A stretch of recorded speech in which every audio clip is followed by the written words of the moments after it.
Est-ce que tu dois t'exposer sur les réseaux pour pouvoir réussir dans ton business en 2024? Beaucoup pensent qu'aujourd'hui, il faut absolument montrer son visage sur les réseaux pour pouvoir réussir dans le business, mais est-ce vraiment le cas? Assalamu alaikum, je suis Fatima, consultante en marketing digital et aujourd'hui, je vais te révéler si se montrer sur les réseaux est un passage obligé ou pas pour pouvoir percer avec ton business et surtout, je vais te proposer quelques alternatives si tu as fait le choix de préserver ton anonymat et de rester discrète sur les réseaux. C'est vrai qu'on parle énormément de personal branding pour pouvoir développer un business et que c'est absolument la stratégie à adopter pour pouvoir réussir. Sur les réseaux, tu vois partout des visages souriants, des gens qui te racontent leur life. Les gens raffolent de ça, on ne va pas se mentir. Mais pour autant, quand tu veux développer un business, est-ce qu'il faut que tu ailles dans ces travers-là et que tu ailles raconter ce que tu as mangé hier midi ou la dernière dispute que tu as pu avoir avec ton fils ou avec ton mari? Pourquoi est-ce que tu devrais faire ça pour développer ton activité? Justement, c'est à ce moment-là que ça coince une fois que tu as lancé ton activité en ligne. Très souvent, et moi la première, par rapport à mes valeurs, par rapport à justement mon histoire,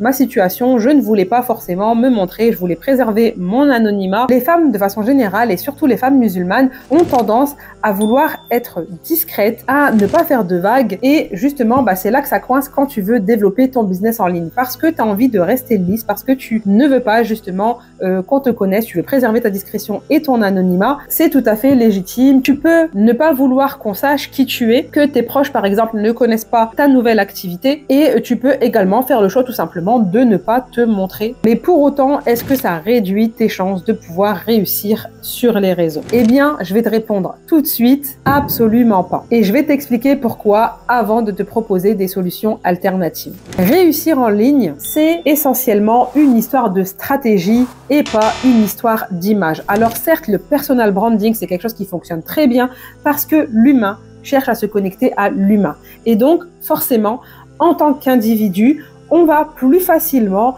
avoir confiance en quelqu'un qu'on va voir devant nous que à une personne qu'on n'a jamais vue ou qu'on a toujours vu que justement derrière des images, des visuels, etc. C'est tout à fait normal. Mais pour autant, ce n'est pas le visage qui va faire ton business. Si tu montres ton visage mais que tu n'as aucune stratégie, ton business ne décollera pas pour autant. Et on a de nombreux exemples, Allah barik, de réussite au sein de la communauté musulmane. Je peux te citer par exemple Emma d'Ambition Féminine ou encore Elkens qui ont parfaitement réussi sans jamais se montrer sur les réseaux en développant d'autres stratégies marketing qui fonctionnent très bien. Et justement, je vais te parler de ces 3 stratégies qui vont te permettre de pouvoir développer ton business. La première, ça va être développer ton image de marque. Alors ici, il n'y a pas besoin de te montrer, il s'agit simplement à travers ton branding, donc ton identité visuelle, de montrer qui tu es, quelles sont tes valeurs, les valeurs de ton entreprise. Donc pour ça, il va falloir travailler sur ton logo, tes couleurs, les typographies, donc les polices que tu vas utiliser dans tes écritures, les couleurs que tu vas choisir et tout cet ensemble-là va refléter ton image de marque, ta personnalité pour pouvoir rallier les gens justement à ces valeurs communes. Donc ne néglige surtout pas ton branding car il est essentiel pour pouvoir développer ton activité. Tu peux faire appel à un graphiste si tu ne te sens pas de le faire toute seule, mais c'est un élément essentiel qui va te permettre de pouvoir te développer rapidement. La deuxième chose, ça va être de tout miser sur le storytelling. Alors le storytelling, c'est le fait de raconter des histoires. Tu l'auras compris,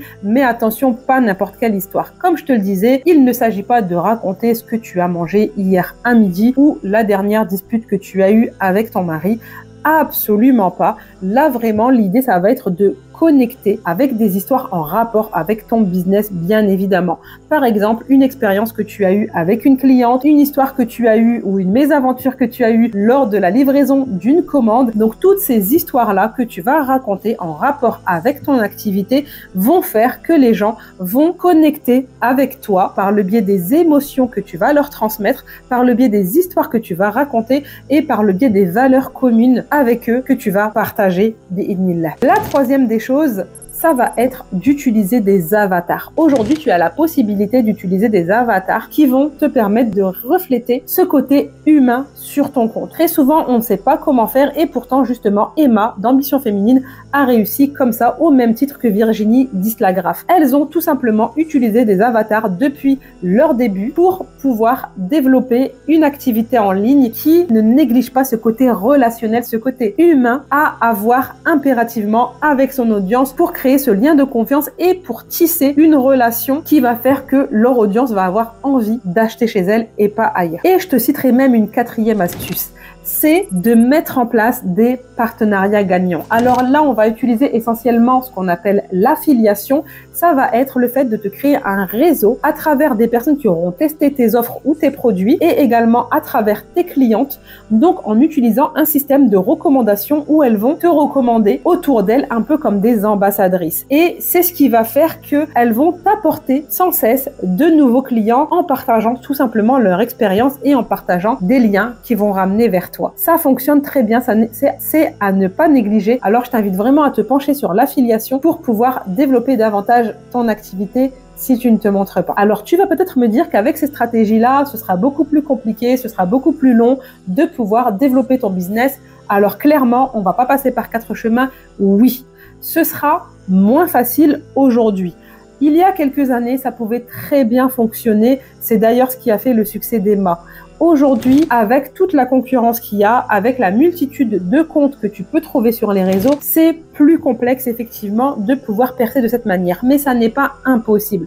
Si tu mets en place les bonnes stratégies, que tu es régulière et que tu développes le bon réseau pour pouvoir développer ton activité, eh bien, tu vas pouvoir tout autant réussir qu'une personne qui se montre. Mais bien évidemment, ça va te demander du travail en amont. Et ton business, dans tous les cas, te demande du travail. Donc, il ne faut pas hésiter, il ne faut pas avoir peur de se mettre en route, de passer à l'action et justement de travailler pour pouvoir développer ton activité différemment. Rien n'est impossible à condition que tu mettes en place les actions bi'idnillah. Et n'oublie pas, l'important, ça n'est pas forcément d'exposer ton visage, mais de créer des connexions émotionnelles à travers tes valeurs, ton histoire, tes partages et ton identité unique. C'est ce qui va te différencier de la concurrence, c'est ce qui va faire que les gens vont adhérer à ton contenu, vont adhérer à ce que tu proposes et ne pas aller chez la concurrence. Surtout, pour pouvoir réussir avec ces stratégies-là, il va falloir laisser les masques et oser être toi. C'est ce qui va te permettre de réussir. Au plus tu vas chercher à être lisse, à ne pas en dire trop, à faire en sorte de ne pas risquer de t'attirer les foudres de la critique et au moins tu vas pouvoir développer ton activité. Il est vraiment essentiel que tu véhicules réellement quelles sont tes valeurs, qu'est-ce qui est important pour toi et que tu reflètes réellement ta personnalité à travers tes posts, à travers ta communication pour que ton audience puisse adhérer. Alors, n'aie pas peur d'oser être toi sur les réseaux, surtout si justement tu as choisi cette option de l'anonymat parce que dans tous les cas, on ne saura pas qui tu es. Alors, pense surtout au bien que tu peux apporter à tes futurs clients plutôt que d'avoir peur de ce qu'on pourrait dire de toi et assume pleinement tes prises de position. L'authenticité. Et si tu veux davantage de conseils personnalisés pour pouvoir réussir avec ton business en ligne sans faire de compromis sur tes valeurs ou ta personnalité, télécharge mon guide gratuit disponible sous cette vidéo et rejoins la communauté des Oomipreneurs ambitieuses. Qu'Allah t'accorde la réussite dans ton business. Fi amanillah. Salam alaikum.